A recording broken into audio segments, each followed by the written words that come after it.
शहर की एक मदीना ही राजधानी है।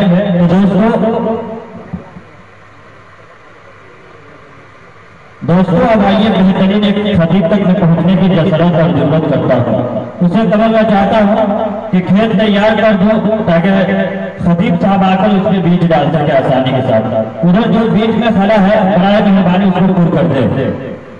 जो जिसके साथ आया है उसके साथ बैठा है, कि जो जिसके साथ आया है उसके साथ बैठा है, नबी का दीवाना सुनने नात बैठा है। ये बीच में खड़ा कैसा है? ऐसा नहीं कि बीच में शैतान बैठा है, कि ये बीच में खड़ा कैसा है? ऐसा तो नहीं कि कोई बीच में शैतान बैठा है। उसको आकर खोल कर ले आ जा भाई, बहुत मेहरबानी होगी। उधर से उठ कर आ जा, कारी साहब आप भी आ जाए यहाँ सामने, और भाई साहब आप लोग भी इधर आ जाए, क्योंकि अनाउंसर का काम होता है कि हयात लेकर चलो कायनात लेकर चलो, कि हयात लेकर चलो कायनात लेकर चलो, चलो तो सारे जमाने के साथ लेकर चलो। तो दोस्तों आइए तो मैं शेर पढ़ता हूँ। यहाँ पर शायर इस्लाम लगता है फजला नाम बुलबुल बाबा भोजपुरी के शहंशाह कह लीजिए जनाब हाफिज व कारी अकील गौहर साहब मौजूद है। उसी तरीके से उस्ताद मोहतरम जनाब मुफ्ती फैयाज साहब, इन तमाम लोगों की मैं दुआ लेना चाहता हूँ। और शेर देखिएगा हजरात कि इश्क है तो इश्क का मतलब समझ में आएगा। अगर समझ में आ जाएगा तो पैसा वगैरह मत लेके आइएगा, सुभान अल्लाह से नवाज दीजिएगा। लोग सोचते हैं क्या किसी शायर साहब को देना सवाब का काम है, अनाउंसर को देना सवाब का काम नहीं है। मैं इसीलिए कहा करता हूँ कि अपने अच्छों के लिए सोचो खुदा के वास्ते, नेक काम में हिस्सा लो खुदा के वास्ते। और शायर लोग को तो दिल खोल कर देते हो, कभी कभी अनाउंसर को भी दे दिया करो खुदा के वास्ते। अरे कभी कभी अनाउंसर को भी दे दिया करो खुदा के वास्ते। तो माशाल्लाह ये तमाम लोगों की तरफ से ये आप लोगों का लाज बचा लिए भाई साहब। चलिए खैर कि इश्क है तो इश्क का मतलब समझ में आएगा, कि इश्क है तो इश्क का मतलब समझ में आएगा। अरे उनका मर्तबा जाहिलों को कब समझ में आएगा? और मेरी मानो मुस्तफा से इश्क करना सीख लो, कि मेरी मानो मुस्तफा से इश्क करना सीख लो। अरे इसमें कितना फायदा है तब समझ में आएगा, नहीं समझ में आ रहा है? समझ में आ रहा है कि नहीं आ रहा है तो बोलिए सुभान अल्लाह। ऐसा नहीं ना है क्या है कि महफिल में फौलाद की तरह अनूज झुका कर बैठ गए दामाद की तरह। ऐसा नहीं है तो थोड़ा सा बोल बाल के सुने ताकि सुनाने वाले को अच्छा लगे, मालूम चल नहीं जाए कि आप लोग बेदार हैं। एक मरतबा की बात है कि एक दामाद जब भी ससुराल जाता था तो बहुत मार खाता था, जब जाता था मार खा के आता था। तो उसकी माँ ने कहा कि बेटा इस मरतबा तू जा रहा है तो ऐसा हरकत मत करना कि जिसकी वजह से तुम्हें मार खाना पड़े।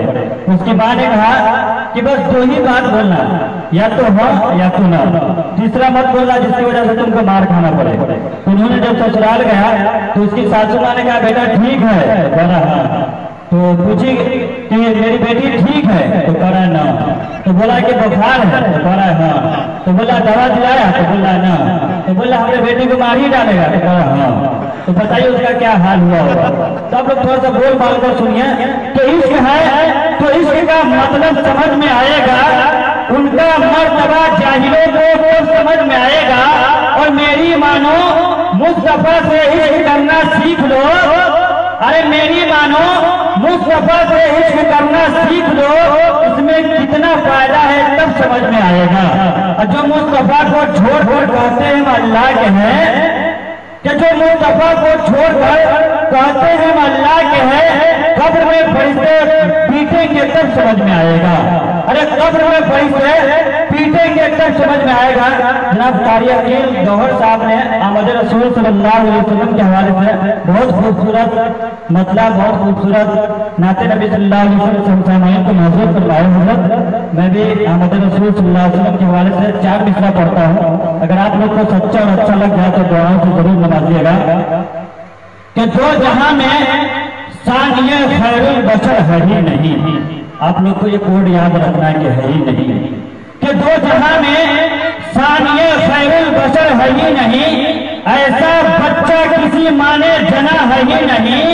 और घूम कर जिब्राइल ने ये कहा कि घूम कर जिब्राइल ने ये कहा या नबी आपका किसी ने पैदा हुआ है ही नहीं, कि या नबी आपका कोई पैदा हुआ है ही नहीं कि दो जहां में सानिए खैरुल वरा है ही नहीं, ऐसा बच्चा किसी माँ ने जना है ही नहीं।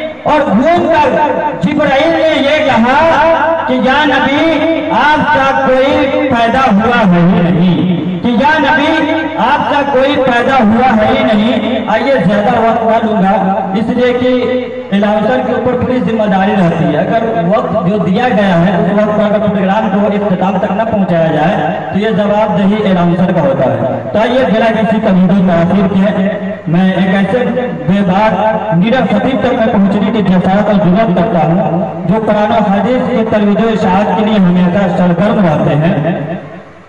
मौसूफ सिर्फ अवामी खतीब नहीं है बल्कि एक बेहतरीन मस्जिद के इमाम भी है, जिनसे मेरी मुराद जनाब हजरत मौलाना मुफ्ती फैयाज साहब है, इमाम खतीब जामा मस्जिद मिर्जापुर। हजरत से दरख्वास्त करता हूँ कि हजरत तशरीफ लाए और अपने खिताबत से हम सामाइन को महसूस फरमाए। हजरत का इस्तेमाल खैर मकदम वेलकम स्वागतम अहलन व सहलन मनहवर इस शेर के साथ करता हूँ।